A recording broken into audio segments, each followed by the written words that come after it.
The ground here charred right outside of State Route 88. The Phoenix Sky Harbor Airport is getting a $35 million investment on infrastructure, but neighbors across the way are doing everything they can to stop that from happening. Wednesday, neighbors tell us they're relieved to hear that an arrest was made on this case. First at 5, a big day in court in the fight for justice for Preston Lord. I'm Leah Phillips here reporting in a rural community right outside of Buckeye.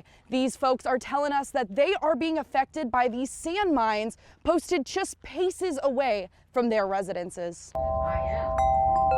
That is what you'd typically expect to hear in the community of Rainbow Valley, but the arrival of an unexpected neighbor has changed that. The sand mine, owned by Premier Materials Group, has affected the quality of life for locals, and not for the better. It's just kind of depressing. There's no view at all anymore. I used to enjoy sitting out here on the front porch, and now it's just nothing. By nothing, he means what you see here. That's the view from his front porch now. It was desert, yes. It had mesquite trees all along it and everything, and a lot of wildlife lived there. View obstruction isn't the only problem. Hundreds of trucks are passing through the town daily, leading to safety concerns. Have to watch out for the trucks because the trucks aren't going to watch out for them. And with work beginning in the early morning, neighbors are dealing with an unwanted wake-up call, like bright lights shining onto their properties. This is my house, that's my laundry room and my backyard, and right there is where the sand plant set up. It just comes like a wall. It seeps into your door frames. It's gotten into my AC unit, messed things up on that. My well that's right next to their wall over there. It just eats at everything. It's excessive. Large stretches of sand mounds cover the majority of the mine, and when the wind blows, Gets in the house, every little crack and crevice, the porch will turn brown. Because that stuff never hardens up. It's just a fine sand. Todd Hall with Premier Materials Group tells ABC 15 the company is aware of the issues and is taking steps to lessen concern, like building a sound berm to reduce noise and modifying work hours. The mine is pushing for an air quality permit with Maricopa County, giving community members the opportunity to speak out at that meeting in mid-October. Our hope is that enough people will come and oppose it till maybe the county will take heart and really listen to our concerns. Until then, Rainbow Valley is learning to live with this new reality.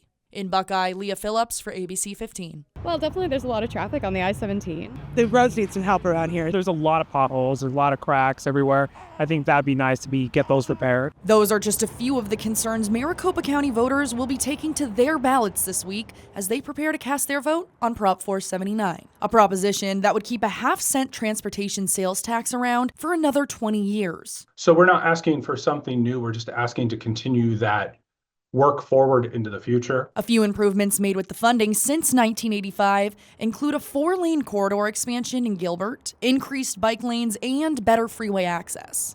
The Maricopa County Association of Governments says if continued, the next 2 decades could generate an estimated $15 billion in county revenues. What is today is based off of those investments that voters considered both in 1985, 2004. It built out this good transportation system. A yes vote would mean a continuation of the tax until 2045, and a no vote would discontinue the tax by the end of this year. We spoke with county residents to get their thoughts on road conditions in the valley. I think it just need to be a better layout since there's more residents coming into the city of Phoenix. Another popular concern among voters was shortening up those commute times. The drive times are quite lengthy. According to the Maricopa Association of Governments, Phoenix drivers spend an average of about 30 minutes on their everyday commutes. And Prop 479 wants to maintain, even lessen, time spent on the road in the coming years. Some critics argue they haven't seen enough improvement to justify another 20 years of the tax. I don't know. There's always two things in life. That's guaranteed: death and taxes. So in downtown Phoenix, I'm Leah Phillips for ABC 15 Arizona.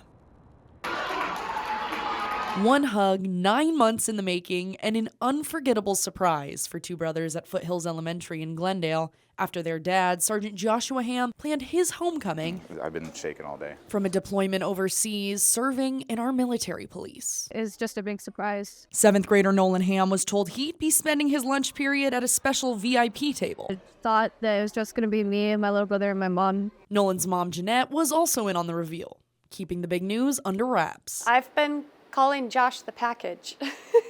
So I'm like, I picked up the package. I need to drop off the package. Months of both sacrifice and patience I think the biggest sacrifice is our time away from family. were suddenly worth it in this unforgettable moment. And with no more phone or FaceTime calls needed to connect this family, I'm looking forward to us getting back into the groove of, us just being a family again. they say they're excited to spend time together doing the little things. There's a lot of emotion. Celebrating the reunion at the school with hugs, smiles, and some cupcakes. Hoping that it shows everyone, that it is tough, but you can do it. A mission completed and a family made whole again. You happy, man? In Glendale, I'm Leah Phillips, ABC 15, Arizona.